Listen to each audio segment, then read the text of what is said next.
Detection start होगी 5 second बाद। Start. महोदय, भारतीय उद्योग परिसंघ के शताब्दी समारोह के अवसर पर यहाँ आकर मुझे बड़ी प्रसन्नता हो रही है। इस बात का विशेष महत्व है कि ये समारोह कलकत्ता में हो रहे हैं। हमारे देश के औद्योगिकरण में इस शहर ने अग्रणी भूमिका निभाई है। कलकत्ता हमारा पहला औद्योगिक व व्यापारिक केंद्र था, जहां विशेष रूप से चाय, पटसन और इंजीनियरिंग उद्योगों से संबंधित गतिविधियां केंद्रित थी। अपनी महत्वपूर्ण सामरिक स्थिति के कारण यह पूर्वी भारत की प्रगति और अभिवृद्धि का मुख्य केंद्र बना रहेगा। हमारी नई नीतियों के परिणाम स्वरूप जिस नई पहल और प्रेरणा का प्रादुर्भाव हो रहा है, उससे मेरा विश्वास है कि कलकत्ता शहर का और इस सारे क्षेत्र का काया पलट हो जाएगा। मैं आपको बिल्कुल अभी हाल में प्राप्त एक महान सफलता के लिए भी बधाई देता हूं और यह इस क्षेत्र के औद्योगिकरण के लिए एक बड़ा अच्छा शकुन है। चीजें इतनी बदल गई हैं कि कल तक जो विरोधी थे वही आज रक्षक बन गए हैं और यह सचमुच में बड़ी खुशी की बात है। इस खुशी के मौके पर मैं भारतीय उद्योग परिसंघ को बधाई देता हूं। सन 1895 में केवल 5 इंजीनियरिंग कंपनियां इसकी सदस्य थी।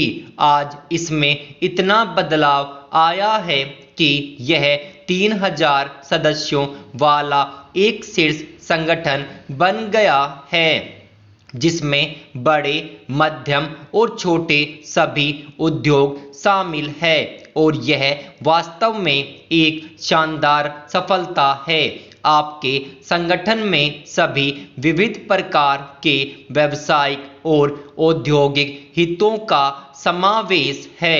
आपने यह फैसला इतनी सफलता से तय किया है कि अगली दीर्घ यात्रा भी अच्छी तरह पूरी होने की आशा बलवती हो जाती है। जब हम यात्राओं की बातें कर रहे हैं तो इस अवसर पर यह विचार करना भी उचित ही होगा कि हम कहाँ पर थे, आज हम कहाँ हैं और हमारा लक्ष्य कहाँ जाने का है। 1991 में हमने जिस गंभीर आर्थिक संकट का सामना किया था, मुझे उसके विस्तार में जाने की कोई जरूरत नहीं। आज आप जितने लोग यहाँ उपस्थित हैं, उन सबको उस संकट के बारे में व्यक्तिगत और प्रत्यक्ष जानकारी है। यह भी अच्छी बात है कि लगता है कि लोग संकट के उन दिनों को भुला बैठे हैं और मानव प्रकृति का यह बहुत अच्छा गुण है। इसलिए आइए यह देखें कि आज हम कहाँ खड़े हैं। जैसा कि आपको भी लगता है कि हमारी अर्थव्यवस्था पुनः उठ रही है और विशेषकर उद्योग के क्षेत्र में, निर्माण के क्षेत्र में वर्ष के पहले 4 महीनों में जो 9% की वृद्धि हुई है, वह निस्संदेह उत्साहजनक है, क्योंकि यह प्रगति बड़ी व्यापक है और औद्योगिक क्षेत्र के सभी खंडों में हुई है। इससे हमारी अर्थव्यवस्था को बड़ा बल मिला है। पिछले 3 वर्षों में उद्योगों की आधारिक संरचना में निरंतर सतत प्रगति दिख पड़ती है। उपभोक्ता वस्तुओं के निर्माण में भी लगातार सुधार हो रहा है। महोदय, आर्थिक पर्यावरण में सब तरफ समायोजन होने लगा है। कृषि के क्षेत्र ने आर्थिक पुनरुत्थान में बहुत ही महत्वपूर्ण भूमिका निभाई है और वास्तव में तो इससे हमारी अर्थव्यवस्था के बाकी सभी क्षेत्रों को गति मिली है। हमारे खाद्यान्न का भंडार 3 करोड़ टन से अधिक है और हमारा विदेशी मुद्रा का भंडार लगभग 20 अरब डॉलर का है। इससे हमें अपने पर विश्वास भी होता है और आश्वासन भी मिलता है। यह सचमुच 1991 की परिस्थितियों के मुकाबले भारी परिवर्तन है। आज हम जो यह पुनरुत्थान देख रहे हैं, निस्संदेह यह हमारी कड़ी मेहनत और अत्यधिक प्रयासों का फल है।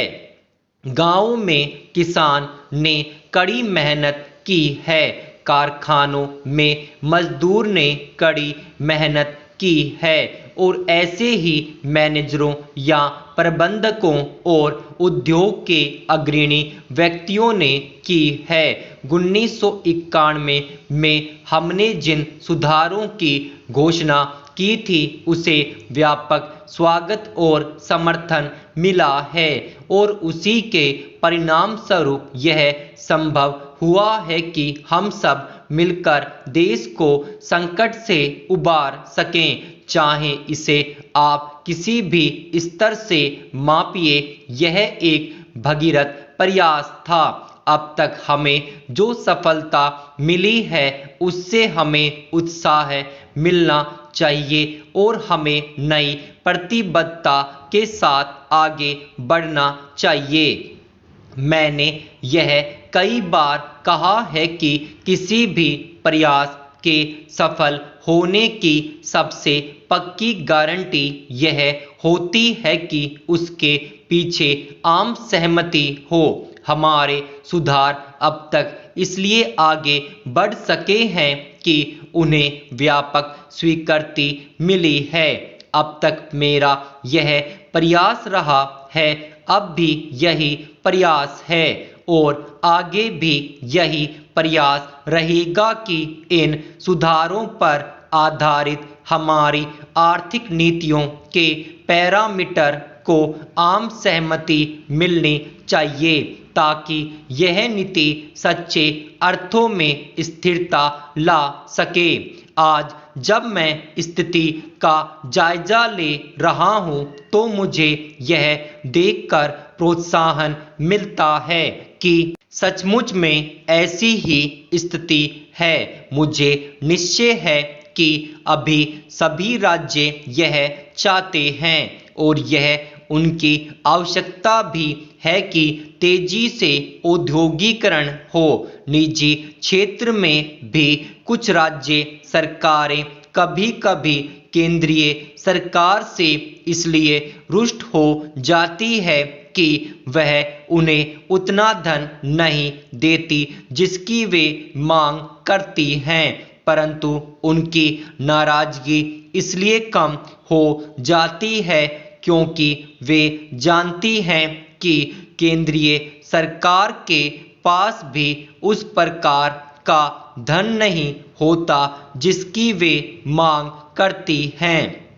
वे सरकारी क्षेत्र में उद्योगों की मांग करती हैं जो उचित भी है, परंतु फिर वे अनिच्छापूर्वक इस बात के लिए सहमत हो जाती है कि वे उद्योग निजी क्षेत्र में खोले जाएं और उसके पीछे सबसे बढ़िया कारण यह है कि वे भी जनता के लिए आवश्यक है। इस तरह विभिन्न कारणों से इन सुधारों या उनकी भावना के प्रति आम सहमति हो गई है। मैं और किसी चीज की मांग नहीं कर रहा, और मैं बिना किसी हिचक के आज यह घोषणा करना चाहूँगा